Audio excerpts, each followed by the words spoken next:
Bismillahirrahmanirrahim. Assalamu alaikum, dear viewers.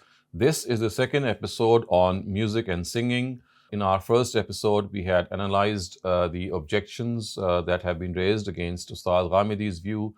As far as Ustad Ghamidi is concerned, we had seen that he primarily says that as far as music and singing are concerned, they are not prohibited by the Quran per se. It's only their use or their wrong use or their vulgar use that is in question, and that has been prohibited. There has been nothing reported in the Quran. We saw some verses that are actually presented in favor of prohibition of music, and we also then analyzed them and presented Ustad Ghamidi's view. Today in this session, we'll start off by actually studying 26 narratives of the Prophet which are of either Sahih or at most Hassan degree in their authenticity, and we will present how Ustad Ghamidi interprets these narratives and shows that again it is basically the wrong use of music that is in question.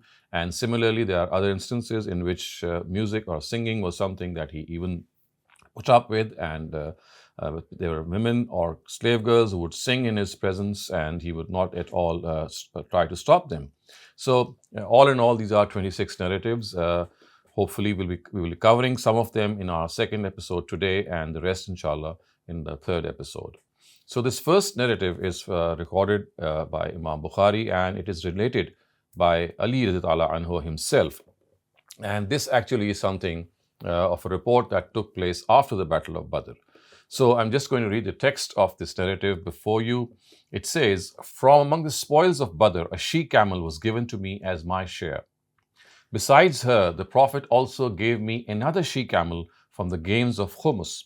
When my marriage was decided with Fatima, the daughter of the Prophet, peace be upon him, I made a deal with a goldsmith belonging to the tribe of Kanuka that he would go with me to bring a special type of grass by loading it on the camels.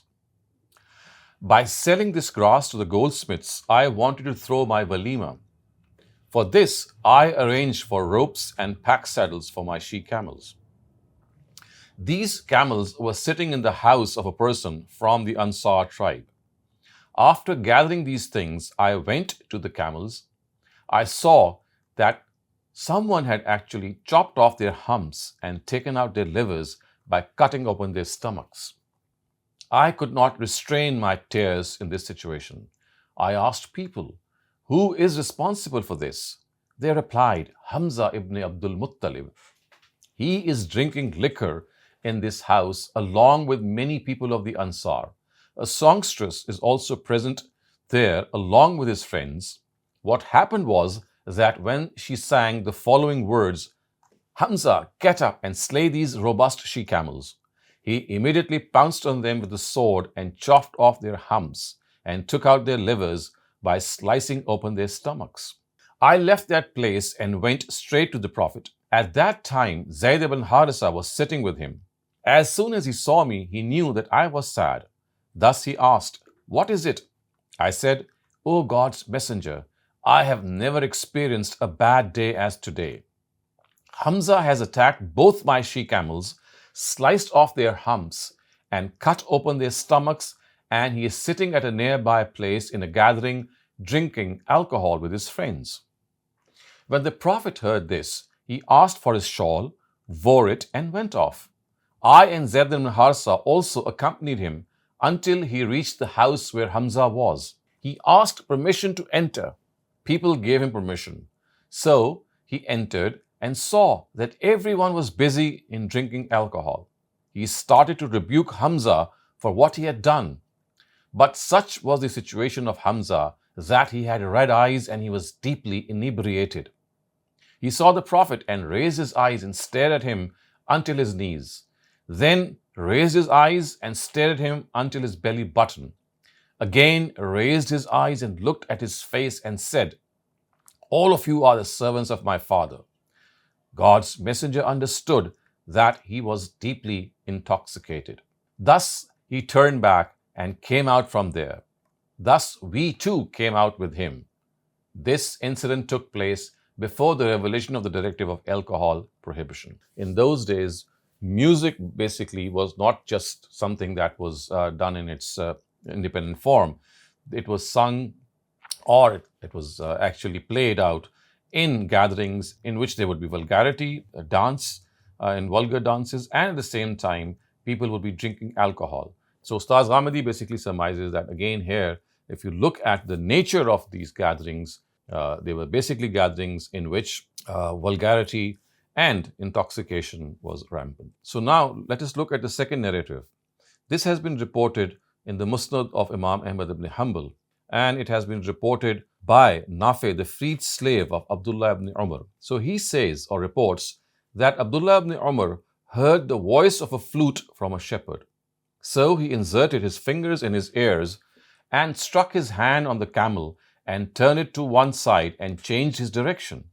Then in intervals he would ask me, "O Nafi, do you still hear the voice of the flute?" When I would reply in the affirmative, he would continue to ride until when the voice ceased. I said, "The voice has stopped." So he lifted his hands from his ears and turned his camel towards the path he was treading. He then said, "I saw God's messenger hear the voice of a flute doing the same thing." So apparently from this narrative, it seems that when the Prophet heard the voice of the flute, as is reported by Abdullah ibn Umar, because he was actually doing what the Prophet did, and he says that the Prophet would insert his fingers in his ears when he would listen or hear the voice of the flute. So it seems that it was not because of any aversion to music that he inserted his fingers. It was simply because he wanted more focus and more direction to remember God, to glorify Him, to thank Him, to ask for His forgiveness. This zikr of the Almighty was something that would occupy him during his journeys, and this is precisely what had happened. Now let us turn to the third narrative. This narrative has also been recorded by Imam Ibn Hanbal in his Musnad. It says, Abu Huraira reported from the Prophet, "Bell is the instrument of Satan." Now, as far as this narrative is also concerned, we know that bells were mostly used again in caravans when they would take off and when they would travel. Again, here the Prophet would be normally busy in remembering the Almighty, and anything that would distract him from this remembrance of the Almighty would not be liked by him. So when he said these words, that bell is the musical instrument of Satan, actually, he was just referring to its wrong use, that when it is used to distract people, especially, of course, when it is played or the voice of a bell is heard when a caravan is moving along, and it causes disruption and distraction when you are trying to concentrate in remembering God, then, of course, it's like comparing it to a satanic instrument. So that is the correct interpretation according to Ustaz Ghamidi. So now we come to the fourth narrative in this regard, and it has also been recorded in the Musnad of Imam Ahmad ibn Hanbal. The words are, "Angels do not accompany a caravan in which there is a dog or a bell."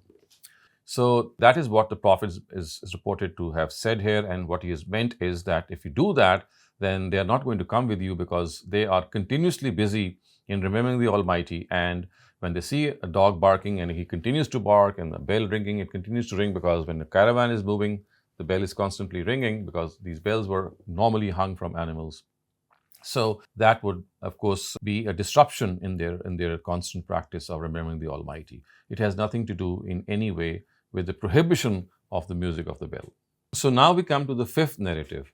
And this narrative has been recorded in the Musnad of Ibn al-Ja'ad, and it is reported by Salama.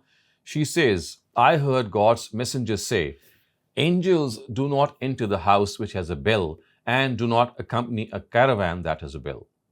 So again, you can see that this is not something different from the previous narrative, that especially regarding the house of the Prophet, angels would frequent, they would come and go, of course, and because of the fact that they would be constantly remembering the Almighty and constantly glorifying Him, and at the same time singing His praises, so anything that would disturb them would be a means of disruption, and they would not like to in any way engage in that practice or come near that.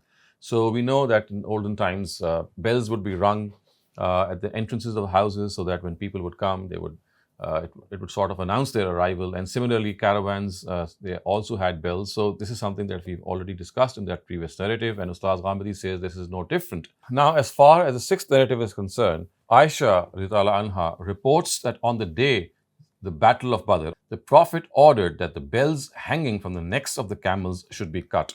Again, this is no different from the previous two narratives, that these bells, when they were hung from the necks of the camels, they would cause disruption for the angels to remember the Almighty. And we know distinctly from the Quran that angels were sent by the Almighty to help the believers in the Battle of Badr.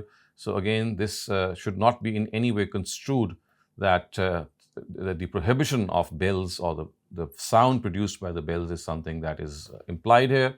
Again, it is just a question of reminding people that as far as the Prophet was concerned, when he was traveling, the angels would accompany him, and anything that would be disruptive for their remembrance of the Almighty would also be something of a cause of consternation for the Prophet, and he would not allow that to be done. So it has to be understood in this background. And now we look at the seventh narrative, and this has been recorded by Imam Bukhari.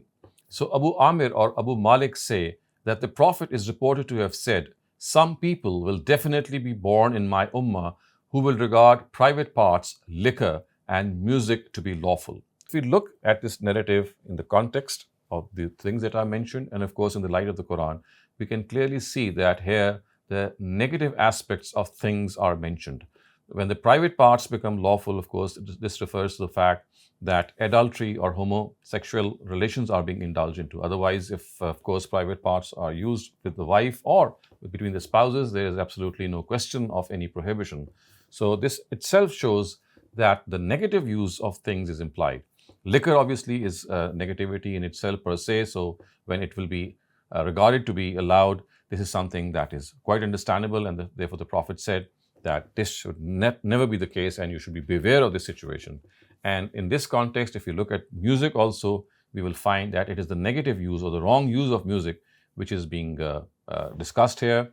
This wrong use again is something that might relate to vulgarity or to many religious songs, in which we find that the nature of those religious songs is that they are against the monotheistic beliefs of Islam and of all Abrahamic religions.